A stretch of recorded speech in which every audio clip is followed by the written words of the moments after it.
This program is brought to you by Stanford University.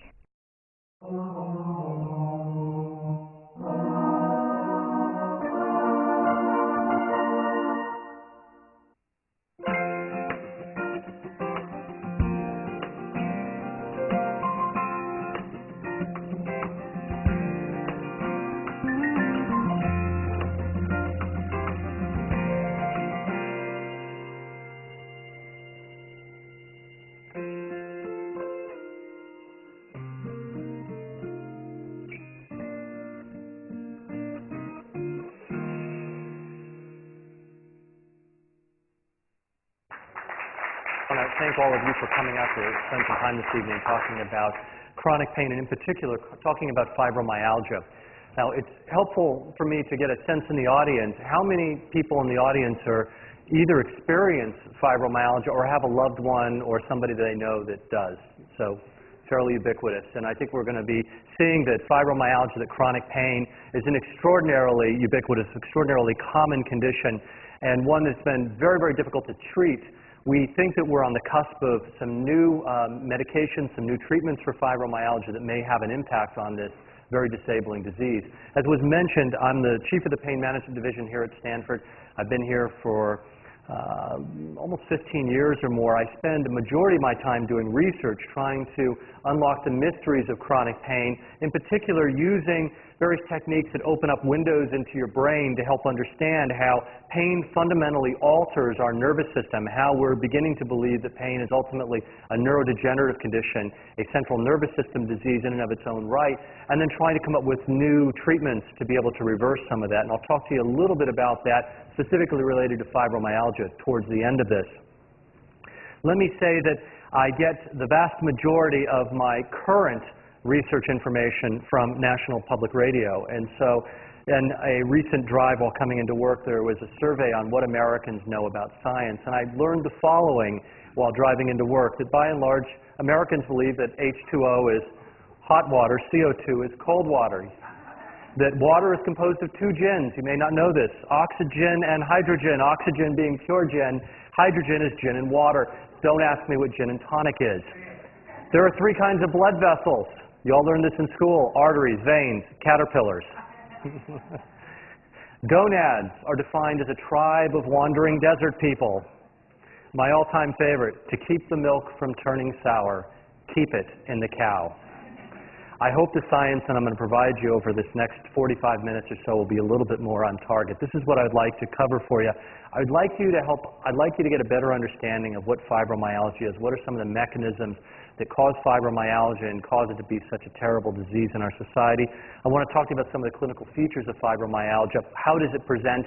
What is it that we see in our patients? And then let's get into the heart of some treatment options that we use for fibromyalgia, and what are some of the results that we see for some of the treatment. And then I suggest at the end, again, we open it up for question and answer. And I'm happy to take on any questions that you want about fibromyalgia or chronic pain in general. Acute pain, chronic pain. I live for pain. So, you know, I'm happy to have you hit me with your best questions at the end of this. So what is fibromyalgia? Well, it is defined as a chronic, widespread, painful condition that often involves a heightened sensitivity to pain. These patients, fibromyalgia patients, have an increased sensitivity to painful stimuli. We call that hyperalgesia in our world. They also have a heightened sensitivity to non-painful stimuli. Just simple touch can cause a sensation of pain. They also have a series of additional comorbid symptoms such as tenderness, sleep disturbances. They're fatigued. Patients get morning stiffness. They get this cognitive impairment, which people call fibrofog. And then there's these mood disorders, and we'll talk more about that in some degree of detail. What about the etiology? What about the causes of fibromyalgia? Well, there's a wide variety of causes that are being proposed for fibromyalgia. We are seeing some hereditable components to it. In other words, that we are passing it down to our children through our genes.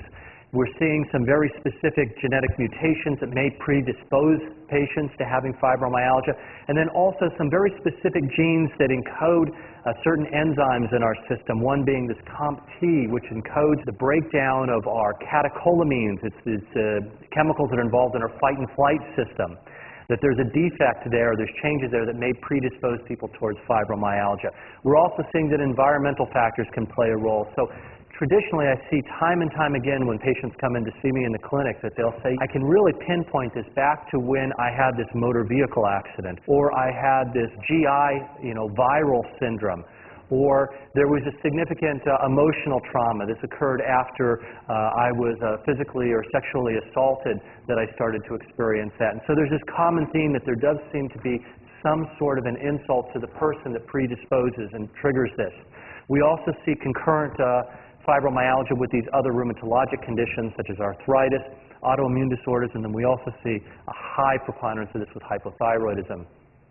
Extraordinarily prevalent, one of our more prevalent conditions in society, affecting anywhere from 2 to 5% of the U.S. adult population, affecting them predominantly between the ages of 35 and 60, some of our most productive years.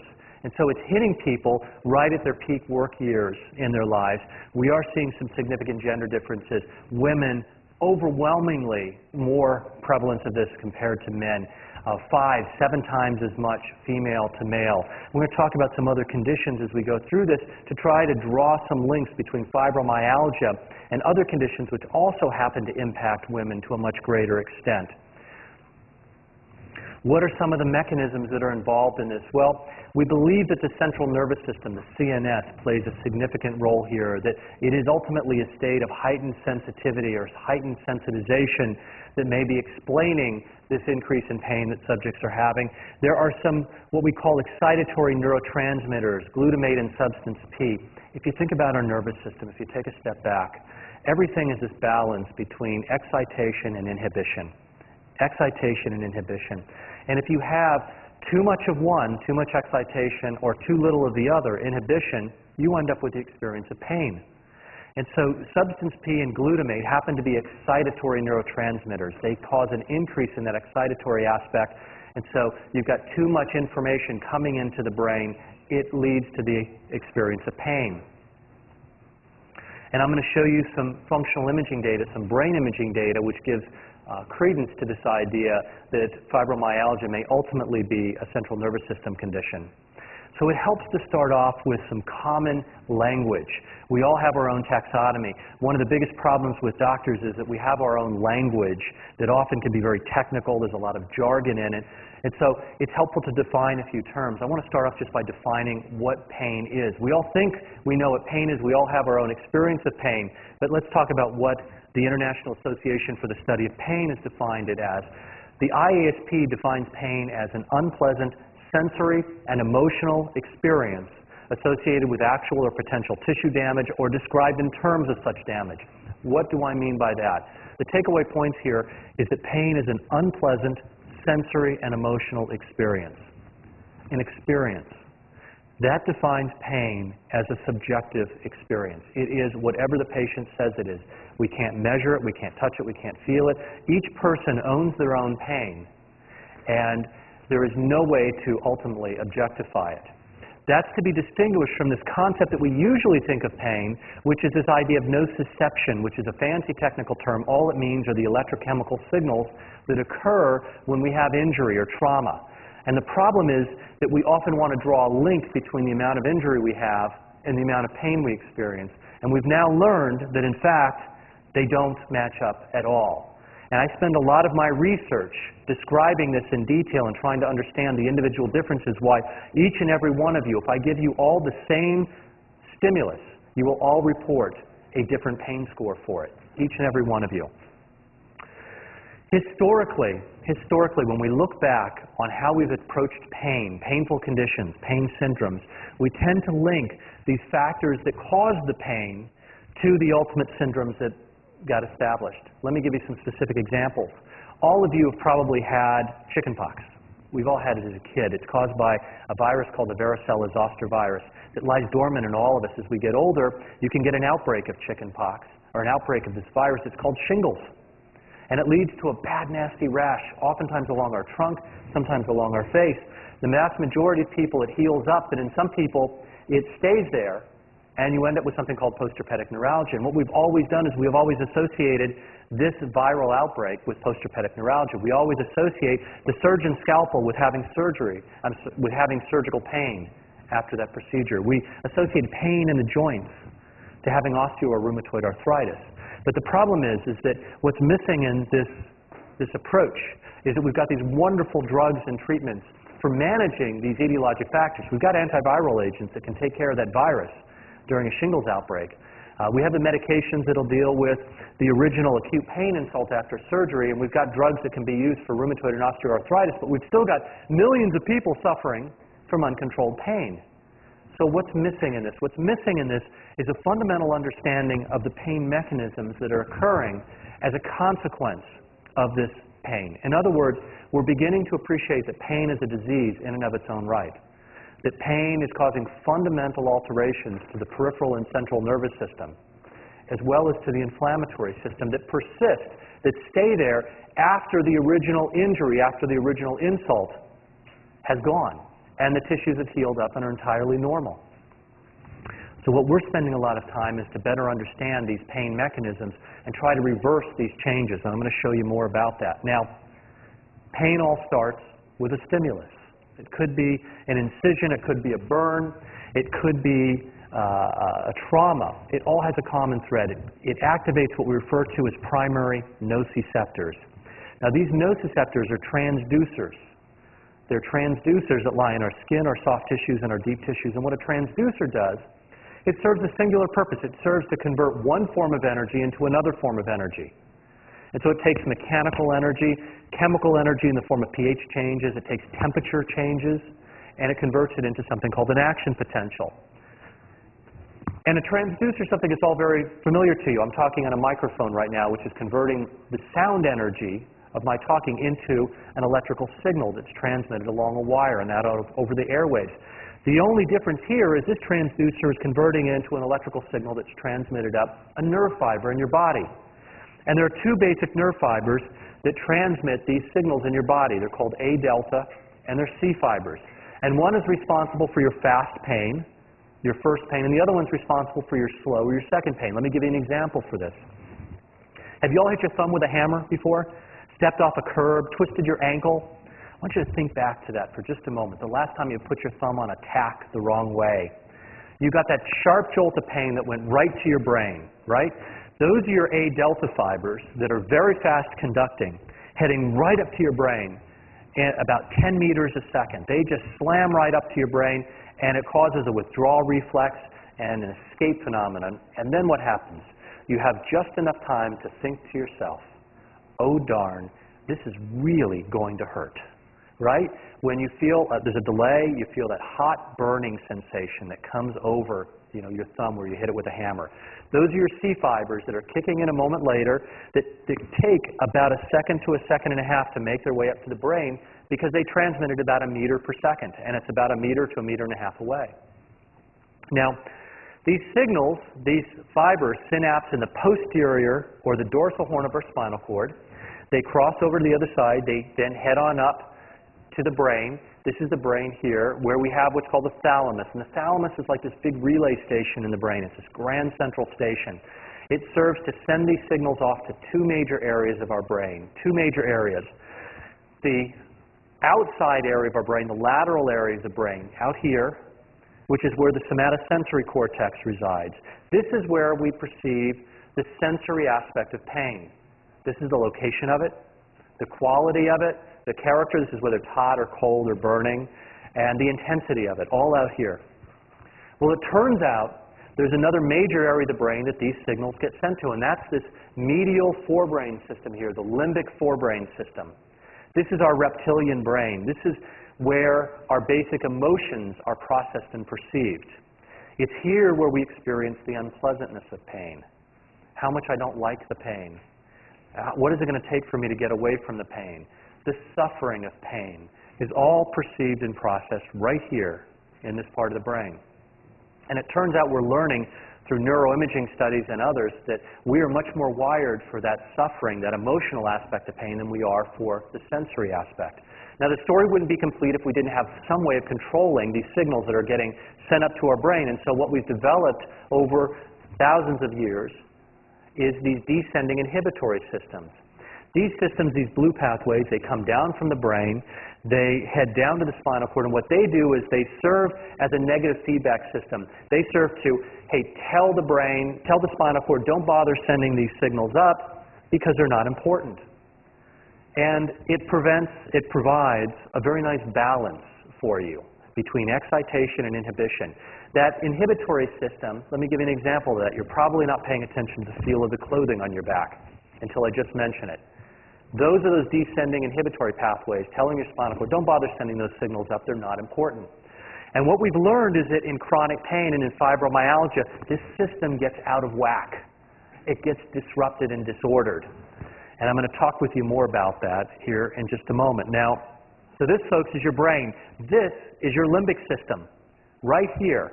They have fancy terms like anterior cingulate, amygdala, prefrontal cortical regions, insular cortex. Just think of it as the emotional brain. It's your emotional brain. This is where your basic emotions are processed and perceived. This is your love. This is your fear. This is your anxiety, your hate, your tension, your anger, your stress. All of that is where it's generated and processed and perceived right there. And guess what? We're now learning that these same regions of the brain involved with our basic emotions are the same regions involved with the emotional aspect of pain.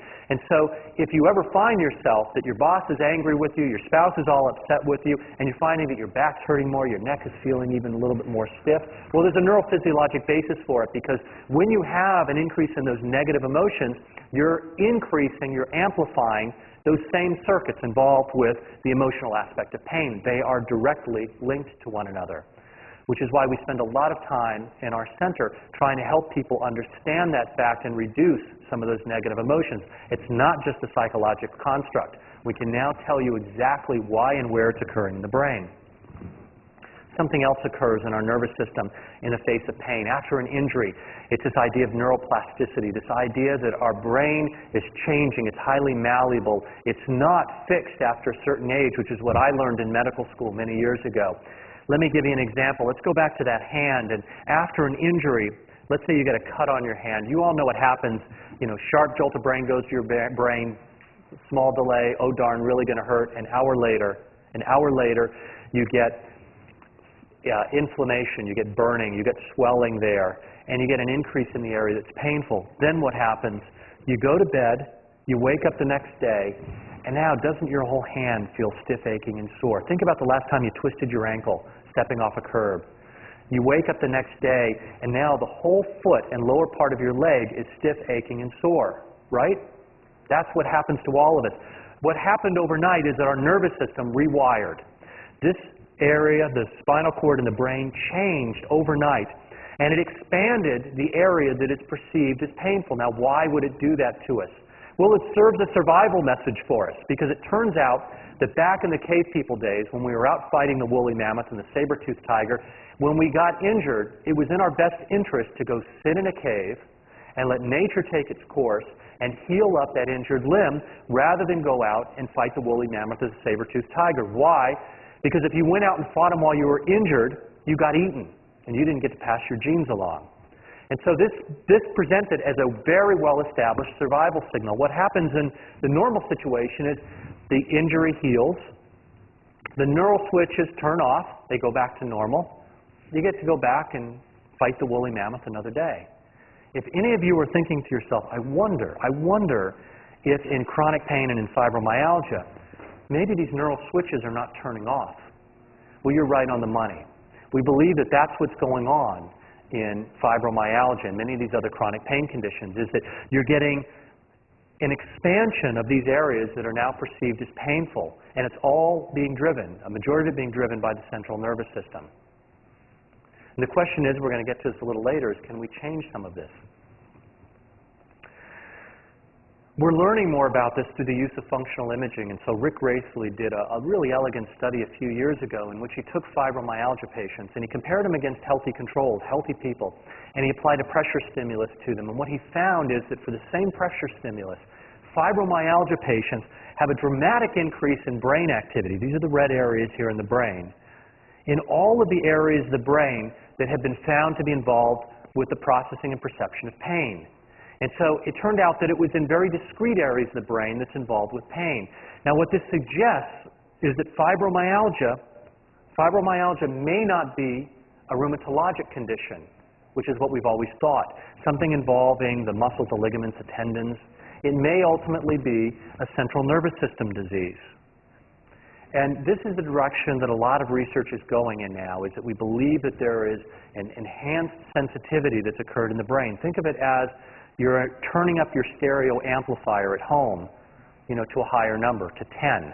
So all the signals coming in now get amplified and sound louder.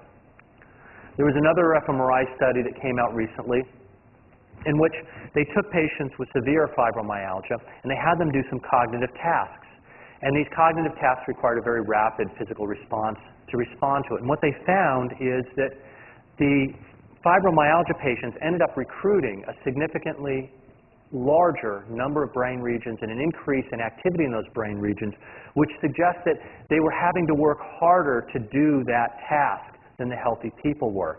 And this gets back to that concept of these cognitive issues that we discussed earlier, this fibrofog. Another way of looking at brain imaging is looking at the change in gray matter in your brain. And so what we'll often do is we'll take these standard MRI images of healthy people and we compare it against people who have chronic pain, in this case fibromyalgia. This was a nice study that Kathy Bushnell's group did. And what she found is that fibromyalgia patients have premature atrophy, premature aging of the brain in specific regions of the brain involved with the emotional aspect of pain, the thinking aspect of pain and our executive functioning. These are some of the frontal regions of our brain.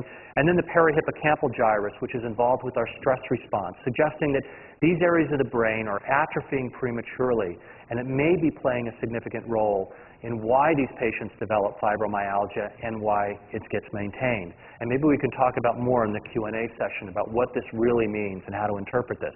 And it turns out the longer you have the fibromyalgia, the more brain atrophy you end up getting.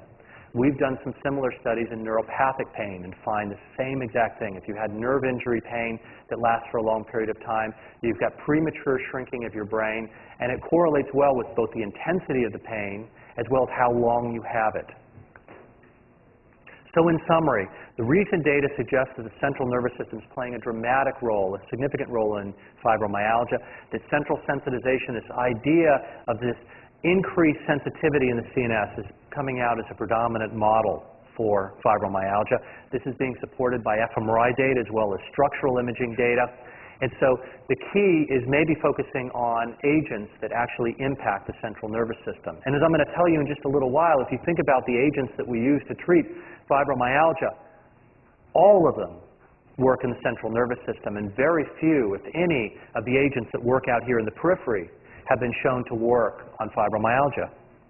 So what are some of the clinical features and how do we go about diagnosing fibromyalgia? Well, as we've talked about before, it's a widespread painful condition. It's associated with sleep disturbances, fatigue, morning stiffness.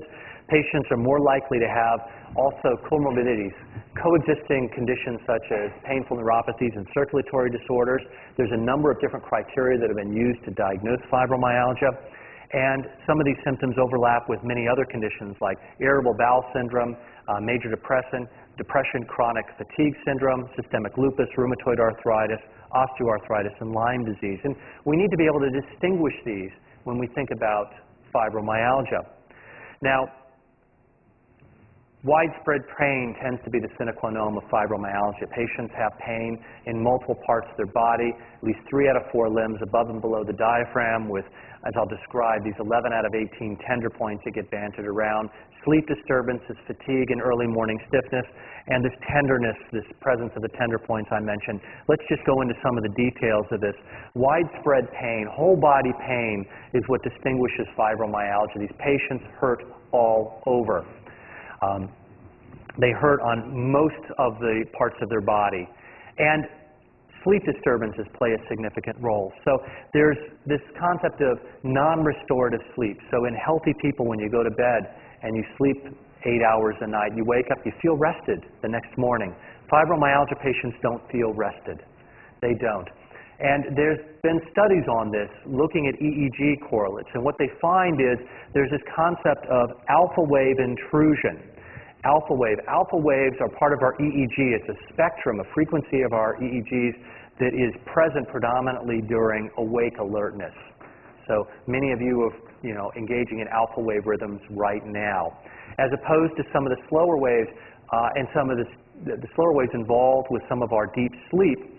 So when patients are in a sleep state, what they're finding is they're getting these bursts of these alpha waves that are intruding, that are preventing them from getting a good and restful, restorative night's sleep. And this has been well established for some time. There's actually something else. There was another recent study that came out of Jennifer Haythorne-Waite's group out of Johns Hopkins, demonstrating this link between sleep and pain. It's really fascinating and getting a lot of research interest right now. What they did is they took subjects in 3 separate groups.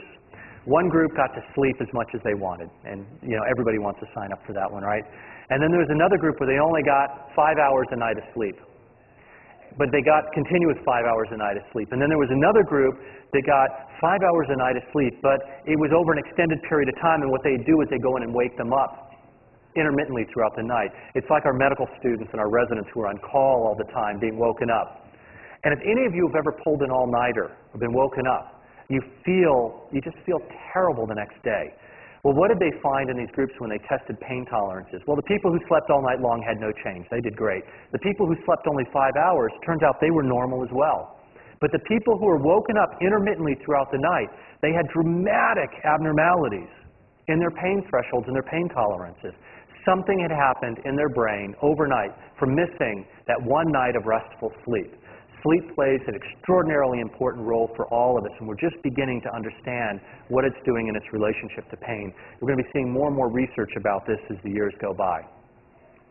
Mood disorders. We tend to think, unfortunately, fibromyalgia patients get a bum rap because, they're often told they're hypochondriacs or this is just anxiety or depression, and it just does a terrible disservice to the patients.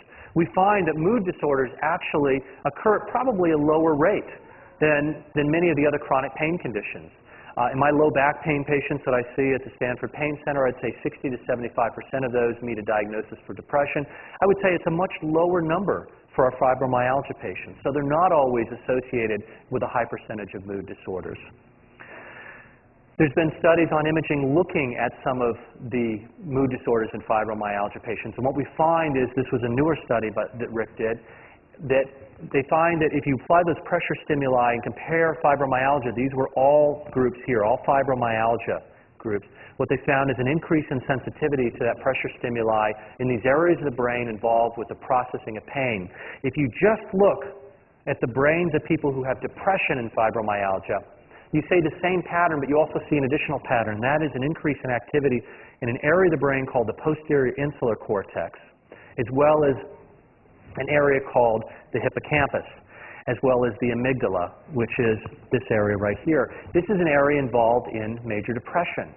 And so it gives credence to this idea that depression and pain are overlapping. They share similar networks, but you really have to treat them both if you're going to make an impact. You can't simply treat the pain and expect the depression to go away. You can't simply treat the depression and expect the pain to go away. Education and appropriate diagnosis plays a crucial role for patients with fibromyalgia.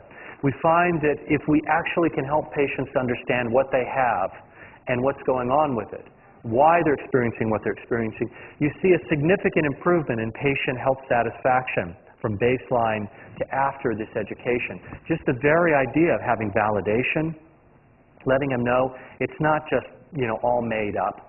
It's not just something that's due to stress, that it's a real condition, and helping them understand what it's all about and what they can do about it leads to a significant improvement in healthcare satisfaction. So let's talk now about the way of diagnosing this. Many of you may have heard of this American College of Rheumatology diagnostic criteria. It came out about 18 years ago. It was meant as a research criteria. It was not meant to diagnose necessarily individual patients.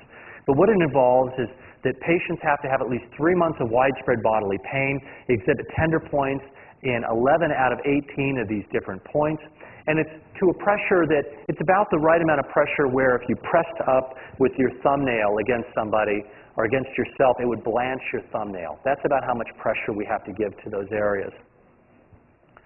And we find that if you have those 11 out of 18 tender points, if you've got widespread bodily pain, 3 out of 4 extremities above and below the diaphragm, and you exclude other conditions, you meet the diagnostic criteria for fibromyalgia. Now, the Canadians took this to another level. What they did is they added in some additional symptoms, sleep disturbances and fatigue, into their diagnostic criteria, and it added a somewhat richer way of diagnosing fibromyalgia. We predominantly use the ACR criteria here at Stanford. So the idea is ultimately to do an appropriate history and physical examination on a patient. We need to rule out other conditions, so we can't just jump to fibromyalgia as the cause of a patient's pain. And then we have to confirm these presence of the tender points, and with that we can ultimately say, you've got fibromyalgia. Now the key is, how do we go about managing it? How do we make an impact on patients' lives who are suffering from fibromyalgia? So we have to do this using a variety of different tools and techniques. So at Stanford and at other large academic centers, we approach it using a multidisciplinary treatment approach. In other words, we apply these 4 legs to a table, if you will, that involve a pharmacologic approach, a psychological or behavioral approach, a physical and occupational therapy approach, and a procedural approach. And this all should be done in an integrated manner. That means teams of people working together, coming together, each with their own areas of expertise towards the treatment and management of patients with chronic pain. The Stanford Pain Center, we are the major tertiary comprehensive pain center here in this part of the state and country. We see over 8,000 patients a year. We've got, it says 8 clinical pain faculty. It's actually closer to 9 to 10, boarded in a variety of different specialties, all working under one roof. We train a number of clinical pain fellows. We have also on-board clinical pain psychologists that play a significant role in what we do, as well as our nurses who are trained specifically in pain management and know how to help manage these patients. It is because of this multidisciplinary approach that was, as mentioned, we were fortunate enough to receive an American Pain Society Center of Excellence Award just several months ago, which recognized this year 6 centers throughout the country that have received this award. A total of 12 have been awarded in total. And so we're very proud to be able to have this. What's beautiful about this award is it was given not to one single person, but it was given to the whole team approach, the whole way of managing pain. And so we're very grateful and proud of that recognition. Now let's get back to how do we go about managing patients with chronic pain, fibromyalgia in particular. Well, we apply both these non-pharmacologic as well as pharmacologic approaches. We apply things like aerobic exercise, cognitive behavioral therapy, patient education, strength training, acupuncture, biofeedback hypnotherapy. I'm going to talk about all these in some degree of detail. And then we use a variety of different medications here. And what you're going to see in pain management in general and fibromyalgia in particular is that we steal from everybody, okay? We steal from everybody. We take from the psychiatrists their antidepressants. We take the anticonvulsants from the neurologists. We also use antiarrhythmics, cardiac arrhythmia drugs from the cardiologists. And we apply it all to patients with fibromyalgia and chronic pain, and we often find that they work better for pain than for the original condition upon which they were prescribed. This is a very complicated slide. Don't bother memorizing it. Let me just give you the 30,000-foot view. This is how we tend to think about applying these medications in somebody with chronic pain and fibromyalgia. We try to identify where the source of the dysfunction in the nervous system is occurring, and then we have a number of different medications in our toolbox that we can use that attack these signals at different parts in these pain processing systems. And so what's nice about this is that in the year 2008, we have a much larger number of medications than we can use than when I got into this field about 10 years ago, when it was much more limited. And just looking at a few of these, I mentioned the antidepressants, and so this is also a busy slide. The antidepressants are medications that are used for mood disorders to treat depression. We find that in some of the antidepressants, some of these older drugs, these what we refer to as tricyclic antidepressants, things like Elavil or amitriptyline, desipramine, imipramine, old drugs, they can be very effective for the treatment of fibromyalgia. It turns out they work in different regions of the brain for pain than they do for depression.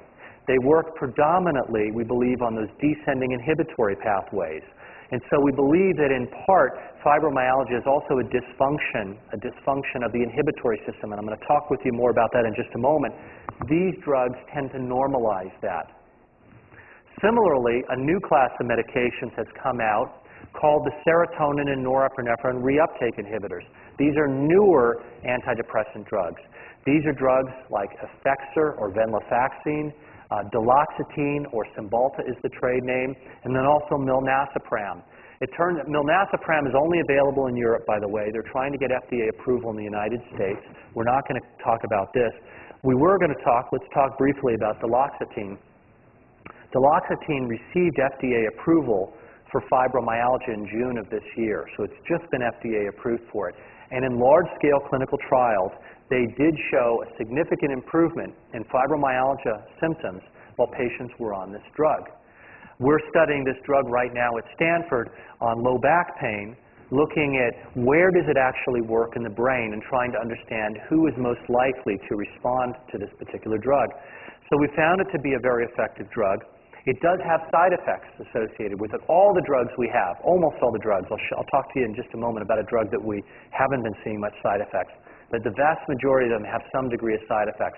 With this particular drug that's FDA approved for fibromyalgia, its GI upset usually lasts for about a week, and then it tends to clear up. You can get a little bit of sedation, a little bit of cognitive impairment. Most of these tend to clear up as well. The analgesics, we tend to think of these are the opioids, narcotic agents, and they have been studied in fibromyalgia, the most common ones being tramadol. It's a very weak opioid, but other agents have been looked at as well. Highly controversial subject in the area of the management of fibromyalgia because of concerns of addiction and abuse. We honestly don't see much in the way of addiction and abuse, but we're not convinced that these drugs have a long-term role in the management of fibromyalgia. But in some of the studies, they have shown some improvement. And some, yes, they've shown improvement, and others, they've shown none. Unfortunately, you solve one problem with an opioid, you end up introducing another. And so these agents, unfortunately, come with some baggage. And so with the opioids, the narcotics, you get cognitive sedation, you get urinary retention, you get respiratory depression.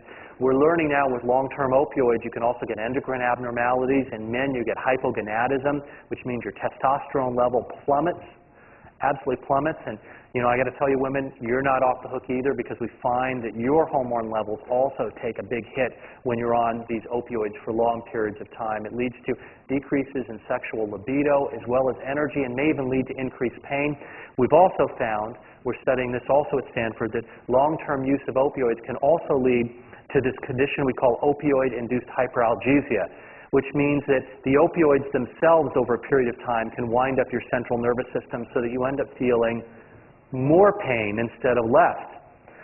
It's kind of unfortunate. The very medications we're taking to help with the pain may actually be making it worse. I told you that we steal from the neurologists, so we take their anti-seizure medications. The most common ones that have been studied are gabapentin and another drug, pregabalin. Pregabalin is a drug that received FDA approval about a year ago, and it's been used effectively for fibromyalgia. It's also FDA approved for postherpetic neuralgia and diabetic neuropathic pain. And they have shown in large-scale numbers that there is significant improvement with this drug. Let's talk about some of the non-pharmacologic therapies. Patient education. This is an area we spend a huge amount of time on in our patients with fibromyalgia, helping them to understand what's actually going on, why they're experiencing what they're experiencing, why it's very real and it's not made up, and they're not being a hypochondriac, and that there are things that can be used that can be helpful. Aerobic exercise, mild aerobic exercise, not getting out there on a heavy Stairmaster or doing step aerobics, but doing mild aerobic exercise has been shown to have significant improvement in patients with fibromyalgia. The problem with exercise in fibromyalgia is the following. If any of us, if any people, any healthy people, go out and run several miles, or you go work out, you get that runner's high. You know what I mean? You feel good after working out. Fibromyalgia patients don't. They don't feel good after working out. They actually feel worse. Part of this may be due to that dysfunction in those descending inhibitory systems. those descending inhibitory systems that are not working properly in fibromyalgia patients, such that those systems which, when we're working out, when healthy people are working out, we get those systems cranked up and we feel pretty good. In fibromyalgia patients, they don't. Let me give you an example here of the way we're studying this from a research standpoint. Have any of you ever had pain in your shoulder, pain in your elbow, pain in your knee, and you go and you tell your buddy, hey, you know what, my shoulder's bothering me, it's really hurting. And they say, oh, hey, I've got a fix for that. And you say, what? What's that? And they go and they stomp on your foot, right? And you say, why did you do that? Why did you do that? And they say, well, doesn't your shoulder feel better? Right? We do this as kids. We do this as kids, but you know what? It actually works. It actually works. If you go stomp on somebody's foot while they have pain in their shoulder, they'll experience less pain in their shoulder. And this has been studied from an experimental standpoint. It's called descending noxious inhibitory control, DNIC. It's a fancy term. It's called DNIC. That means that when you cause pain in another part of the body, it actually reduces the pain in the first part of your body. And that's through activation of those descending inhibitory systems. It's cranking them up when you go step on somebody's foot. In everybody except for people with fibromyalgia. It doesn't work. It doesn't work. It's particularly women with fibromyalgia. They continue to feel pain. And so if you know somebody with fibromyalgia and they've got pain in the shoulder, don't go stomp on their foot because they will not feel better in their shoulder. Cognitive behavioral therapy, also very effective, has been shown to be effective for fibromyalgia. What is cognitive behavioral therapy? Cognitive behavioral therapy boils down to this basic concept of how you feel is what you think. How you feel is what you think. And that means that the frontal regions of our brain, remember those front regions of the brain I was showing you? Turns out they have direct connections to that limbic emotional brain, that limbic emotional brain. And that if we can learn to control our thoughts and about how we think about pain, how we approach pain, we end up experiencing less pain. We end up having a lot less of this wind-up, this central sensitivity, and a lot less of this emotional aspect of pain.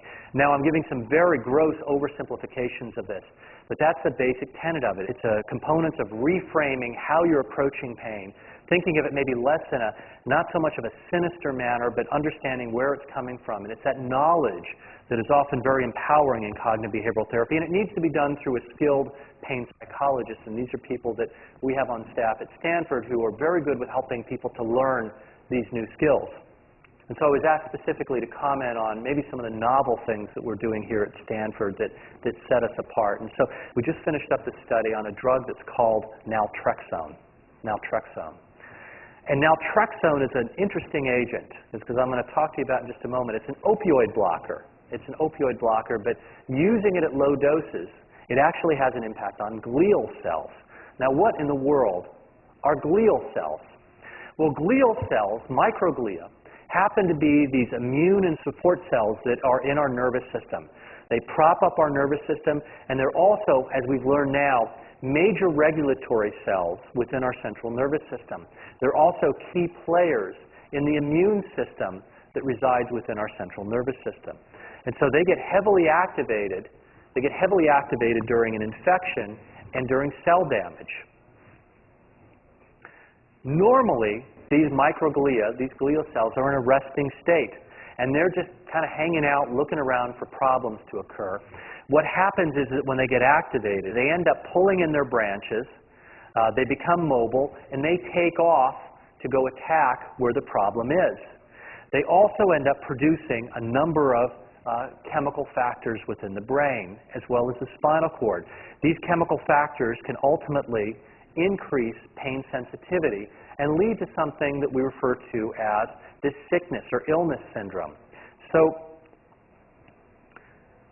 we've all had colds. We've all had viral syndromes. We've all also had injuries. And what happens after a cold or after an injury? Well, you get a release, you get this activation of these microglia, they release all these chemical mediators, and they put in play this illness syndrome. And this illness syndrome is what makes us all want to go lie on the couch with the covers over us and, find somebody who's willing to bring us the hot chocolate for us to drink, and take care of us. These are illness behaviors. They're hardwired and programmed into each and every one of us.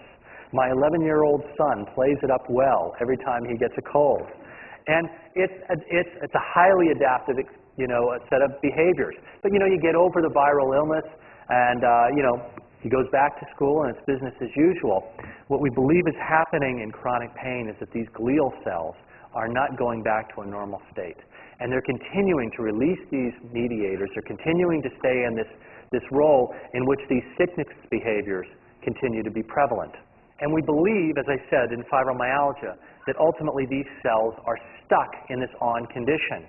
And so you have a state where you have the central sensitization, and then you also have these glial cells that are also stuck on, continuing to release these mediators, continuing to cause these illness behaviors, ultimately leading to an increase in pain sensitivity and fatigue. So let's talk about naltrexone. Naltrexone is a drug that works on opioid receptors. It blocks them, and it blocks them cold. It just shuts them down. It shuts them down so that narcotics don't work. So if you take a naltrexone and you take a big narcotic, it'll have no effect on you at all. And this is a drug that's been used for instance, for alcohol addiction and also opioid addiction. That's where it's predominantly used for. Typically at doses that are about 50 milligrams, 50 milligrams. It turns out, though, particularly at lower doses, that we find that it actually blocks a specific receptor on the microglia. And so it has this effect where it prevents the release of these inflammatory mediators, these pro-inflammatory agents that the microglia ultimately are involved with. And so the thought is that by using this low-dose naltrexone, and we're using 4.5 milligrams, it's an odd dose, but we and others have done some dose finding, given once a day. This is 10 times less than the usual dose. The thought is maybe this will have an impact on a patient's pain with fibromyalgia.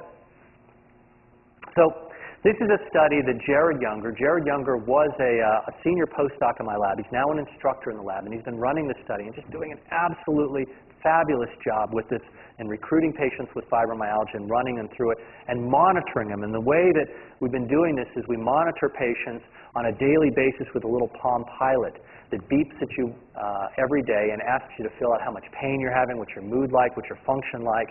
And what we find is that during the baseline phase, these people are coming in with about 60 out of 100, or what would be equivalent to 6 out of 10 pain. Most people think pretty moderate to high pain.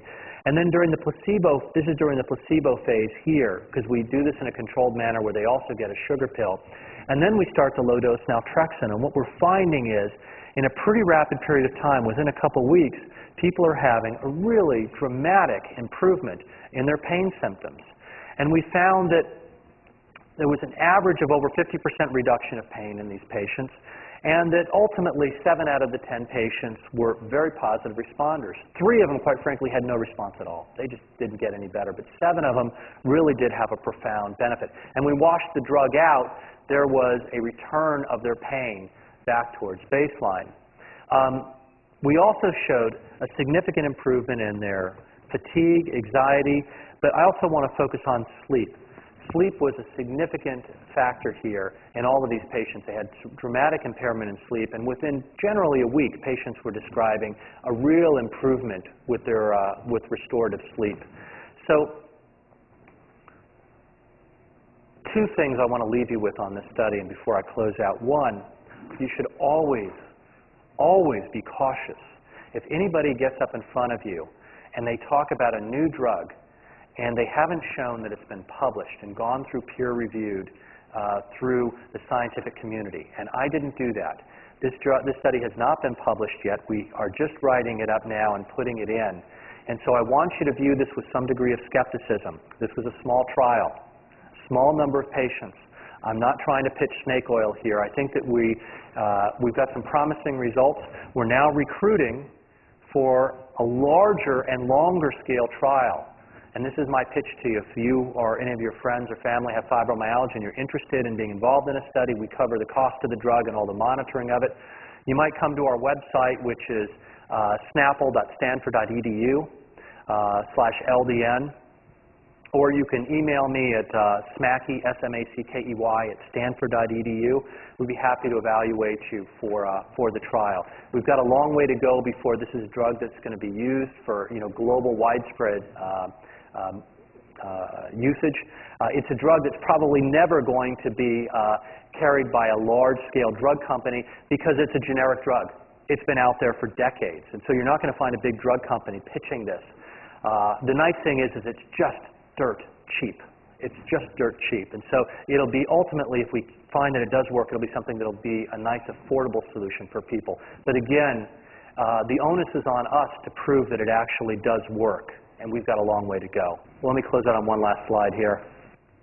And let me just say that Congress has only dedicated 2 decades to medicine in its entire history. The 90s were the decade of the brain in which we unlocked wonderful mysteries of how the brain functions and developed wonderful techniques and tools for opening windows into the brain. We're currently living in the decade of pain control and pain research, and we're all hoping that by the end of this decade that we'll have made a much bigger impact on our patients suffering from pain as well as its impact on society. So with that, thank you again for coming out tonight. I'd be happy to answer any questions about fibromyalgia, about chronic pain. Again, I live for pain. I'm very interested in the topic and happy to answer your questions. Thank you.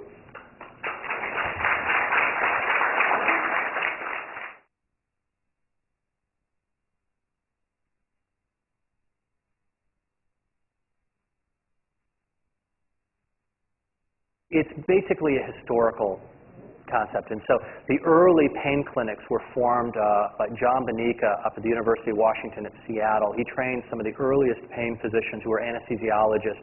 And then they went out and built other pain centers. And a lot of the early work in pain was interventional work. It was procedural work. And so anesthesiologists are very good. We're good with procedures and sticking needles in people, and we love doing it. And we're good with the pharmacology, the drugs. But what we've now found as the field has matured is that we need to bring in other specialties.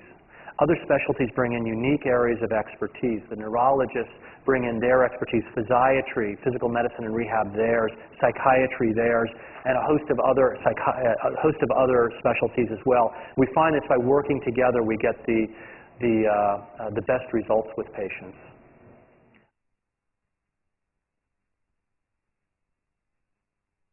A relationship with Lyme disease and this whole body pain, and if people have Lyme disease and it's well characterized, it can cause all these signs and symptoms, and so the treatment should be aimed at trying to treat the Lyme disease. For people who've had appropriately treated Lyme disease and the symptoms still persist, then we would say that they have fibromyalgia if they meet all the rest of those criteria.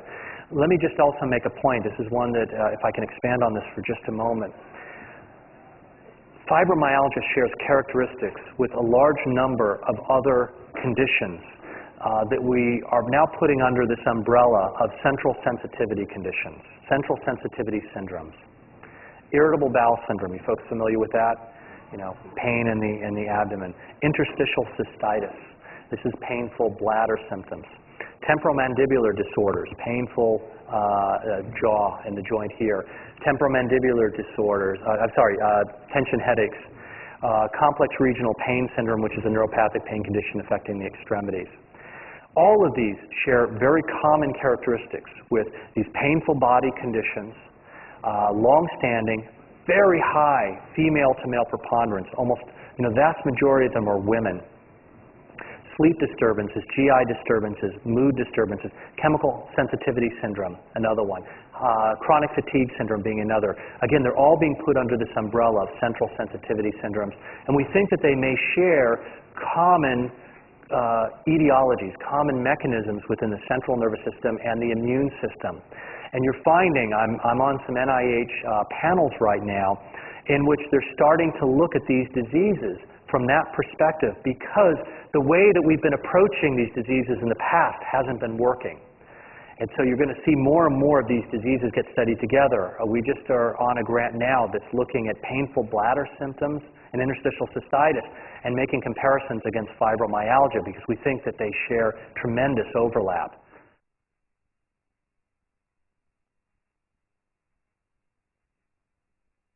So multiple soft tissue damage is It's not a term that I have a lot of familiarity with, and I think that what they're referring to is somebody who has perhaps like myofascial pain syndrome, the soft tissue damage being their muscles.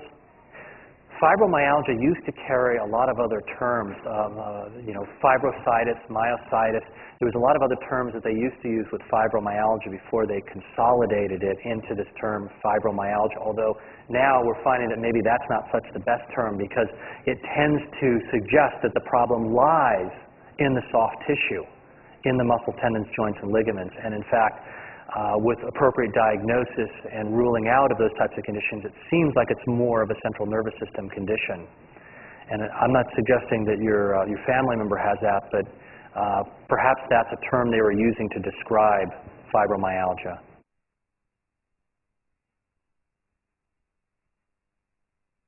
So low-level lasers have shown it's mixed results. There's a lot of open-label studies that show improvements with low-level lasers.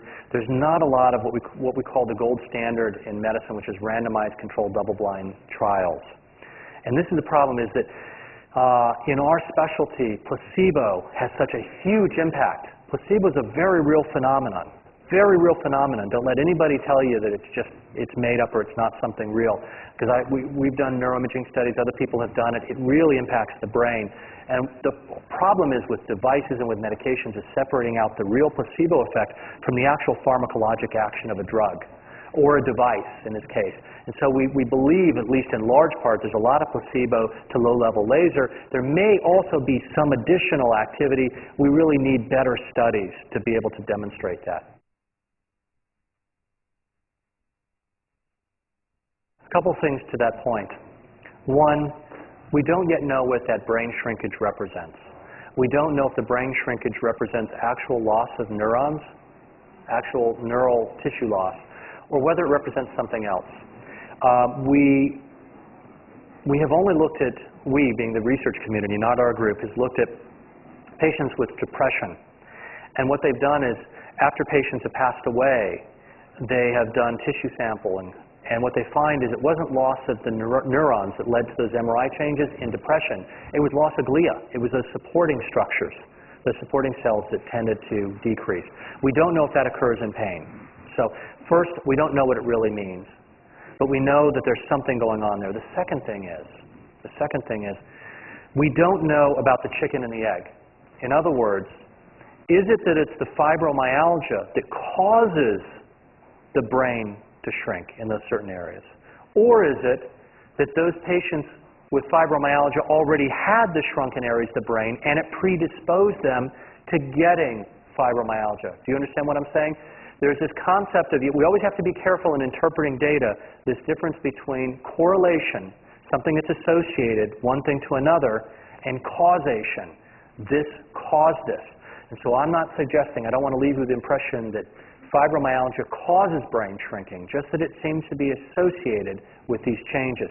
Now, what we're trying to do is to find out, can we reverse these changes? Can we make a difference? That's what our group is studying right now, looking at some treatments to see whether placebo changes this and then also whether the active agent.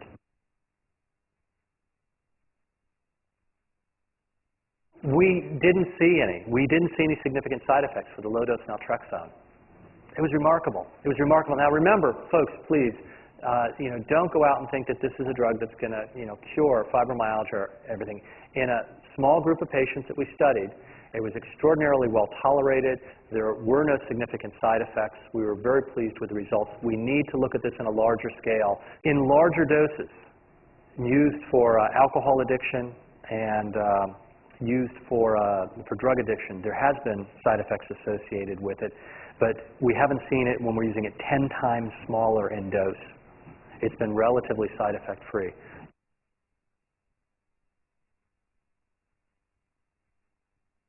Guaifenesin is the active ingredient in cough syrup, Vicks 44. And at larger doses, it works through what's referred to as NMDA receptors and blocks it. And NMDA receptors are part of the excitatory nervous system that passes on signals through. There is some tantalizing evidence that at low doses, very low doses, that guaifenesin may work on glial cells. Now, when you said there was no side effects, I can share with you that at the usual doses that I use guaifenesin for pain, lots of side effects. Lots of side effects. Major, sedation, cognitive slowing, fogginess. So I tend not to use that drug much because of the side effect profile.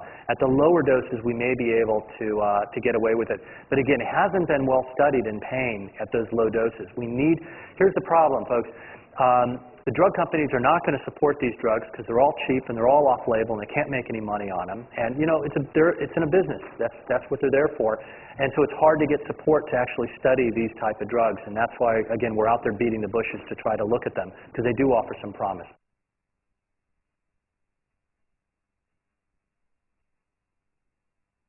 I don't mention NSAIDs because they generally don't work for fibromyalgia. We haven't found that NSAIDs work very well. In some people who have also some arthritic type of components in the joints, NSAIDs can be very, very effective.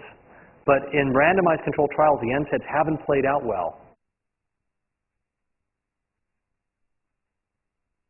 Lyrica is the trade name of pregabalin. FDA approved about a year ago, and that's what I was showing, the Lyrica or the pregabalin having benefit for fibromyalgia symptoms.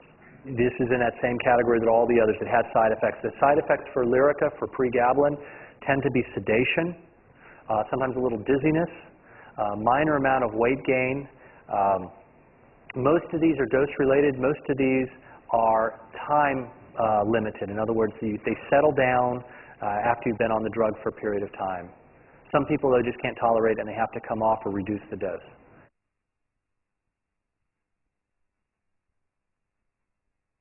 So we generally think of ruling out a hypothyroid condition, a low thyroid condition, before jumping in and diagnosing somebody with fibromyalgia, because hypothyroidism can lead to very similar signs and symptoms that fibromyalgia has. Hypothyroidism can lead to myalgias, which is kind of muscle pain. It can also lead to peripheral neuropathies, the most common being carpal tunnel syndrome with a hypothyroid condition. And so as a general rule, my low-hanging fruit is I always get a thyroid on somebody. I always get also a glucose tolerance test because diabetes, which is running rampant in society, can also lead to these neuropathic pain type conditions and something we don't want to miss. We also then look at other rheumatologic factors and rheumatologic panel to make sure we're not missing something in that category.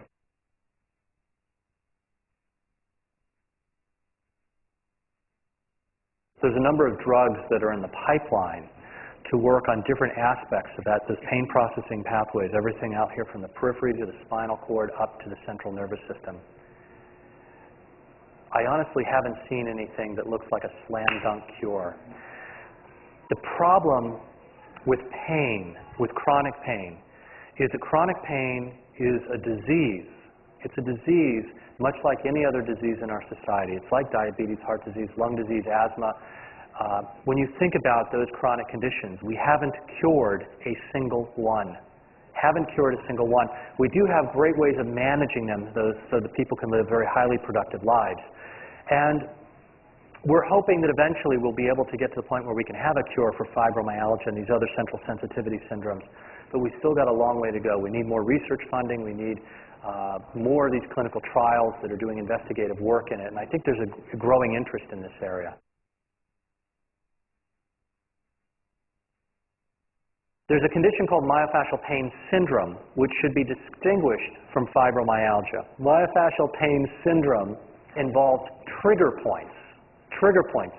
What are trigger points? You all know what those are. Those are those big knots of muscle that you get in your back and your shoulders here that when you press on a trigger point, it not only causes pain where you press on it, but it radiates outwards.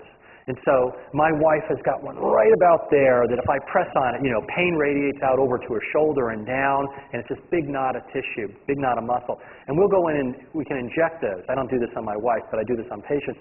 We inject those with local anesthetic, not to numb the area up, but it causes relaxation of that. But myofascial pain syndrome tends to be localized. They're regional. So it's not whole, widespread bodily pain that fibromyalgia is. Fibromyalgia also has the tender points. In other words, when you press on those areas, the pain tends to stay there. It doesn't radiate outwards. And so those are the distinctions between myofascial pain syndrome and fibromyalgia. So two areas of that. One is that there does appear to be a hereditable component to this, and they're looking at this using twin studies. So that's how you go about, you find twins, and you look at the conditions that they share in common and the ones that are different and the factors that are passed down, the genes that are passed down through the family. And they're finding that there is a high preponderance of heredity playing a role. The other thing that we're finding is that the genes themselves are playing a role in fibromyalgia. And it may not be causing fibromyalgia, but it may be setting us up for it. In other words, let me give you an example. I mentioned this COMT gene, C-O-M-T. This is a gene that's involved with breaking down our catecholamines, the chemicals that are involved in our fight or flight response. And it turns out that this gene at a certain location, it's at the 158th location, it has a substitution for one amino acid, valine from methionine. Valine from methionine. And it's a very common, it's called a single nucleotide polymorphism, which basically means it's a substitution for that amino acid in that gene. And it's very common in society. And it turns out that with this genetic change that we all have, it's all very common, that it helps determine our sensitivity to pain. And it turns out that if you've got the val-val combination, you're very, very tough. You can tolerate a lot of a stimulus. If you're the methionine version, you have much more sensitivity to a noxious stimulus. And this was thought to play a role in society to serve as a survival basis, because it was these val-val folks, these are the people you sent off in wartime to fight your battles. You know, these are the warriors. And it was the met people. These tend to be the more sensitive people. These were your thinkers. They were a little bit more emotionally in tune with things. And these were the warriors. And so it was an advantage to us in having a combination of these people. It turns out this COMT has also been associated with a variety of mood disturbances, general anxiety disorders, depression, the same type of thing we see, and it may play a role in predisposition towards fibromyalgia. It's not that you come out of the womb with this genetic variant and you're going to get fibromyalgia, but if you get an insult, you get in an automobile accident, you get a viral syndrome, you are more likely then to get fibromyalgia as a consequence of having that genetic variant. Is that making sense? Unfortunately, we can't choose our parents. You know, so we've got the cards that we were dealt. What we're finding in chronic pain is that there is a hereditable component to this. There is heredity that's involved. It is passed along through our parents, but there's a large environmental component too. And it may go back all the way to when we were children. It may get, to how we were raised as children and how we were taught to deal with a physical insult or a painful insult. And we're now beginning to learn that these memories, that these preconditionings play a significant role in how we deal with pain later on in life. And so all of this plays a significant role. So we can't choose our parents, but we can work on changing some of the way we approach pain and some of our belief systems and some of our fear. I spend a huge amount of time. One of the biggest things that I deal with our patients is fear of what's going on and helping them to get through that and understand that, it is real pain. It's real pain, but these are the things we need to do to help you to get better. And even though it's causing you more pain, to do the exercises, it will ultimately help you.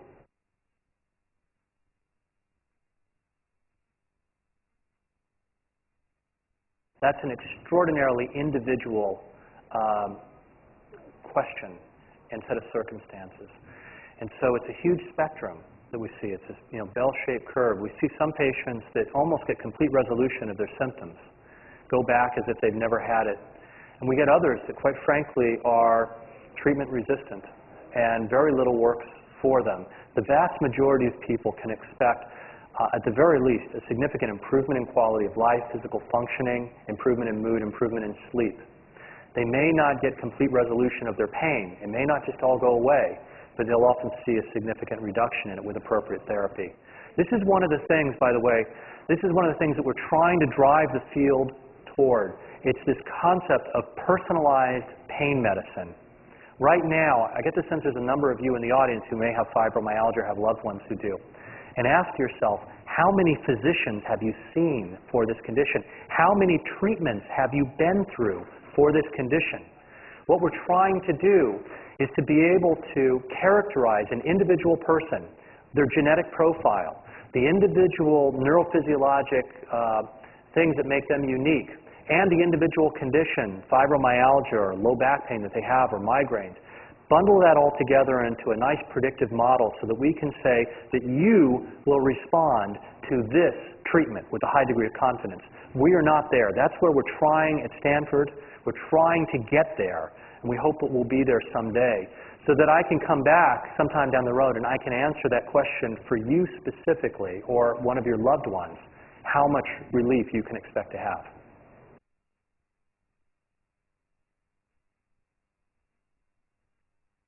That has been the case, and we see that also with these other central sensitivity syndromes also, such that at baseline it appears that, and here's a little conjecture on my part, it appears that the central nervous system has some degree of memory, and it is wound up, and it is waiting, you know, in the event that there is another insult, and it flares up again. And it occurs, and I think for those of you who have fibromyalgia, you're probably experiencing that. You go through, you know, periods of time where you're doing great, and then you get flares of it. And then, you know, hopefully it settles down, becomes quiescent, and you go back to business as usual. And that's the frustrating part of it, is sometimes you can't pinpoint exactly when it occurs. And there may be some degree of a delay. We see that some of these changes in the nervous system take some time to develop. And so it may be something that you forgot.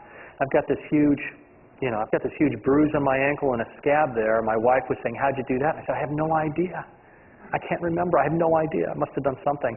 And that's the problem. We have these little bumps and these injuries all throughout life, and we don't pay attention to it. And there may be some delay in when the onset comes back.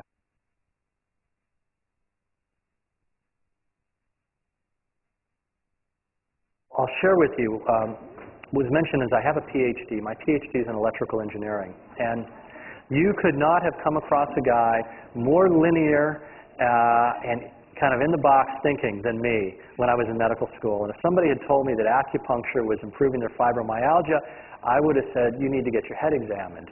It's all placebo. It's all just in your head. And, you know, I've been now in the business long enough to keep a very open mind to just about everything. I send patients off to acupuncture. I do see that it works for many patients. We're studying it at Stanford. Don't understand entirely how it works. We believe that there is a component of placebo, but we also believe that there's another component that we don't understand involving manipulation of the central nervous system that's playing a role in it. And my feeling is that as long as the patient can afford it, because it's expensive, it's often out of pocket, and as long as it leads to sustainable or durable benefit, then I'm all in favor of it, and I'm happy to write that prescription for it. It's when you're having to go back for it every other day, forever. That's when I say, you know, time out, let's not go there. That's just palliating things. That's like getting a massage every day. Who doesn't like that? But I'm glad to hear that, you know, I like to hear the success stories.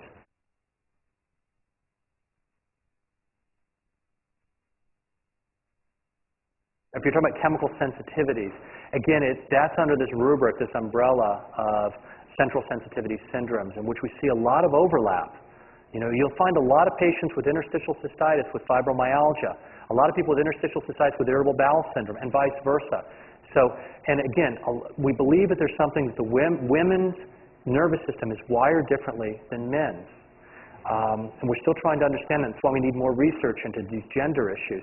The Center for Integrative Medicine, they do a great job at Stanford. They involve things like biofeedback hypnosis, some of these mind-body connections that can be acupuncture, things that can be very effective for these chronic pain conditions.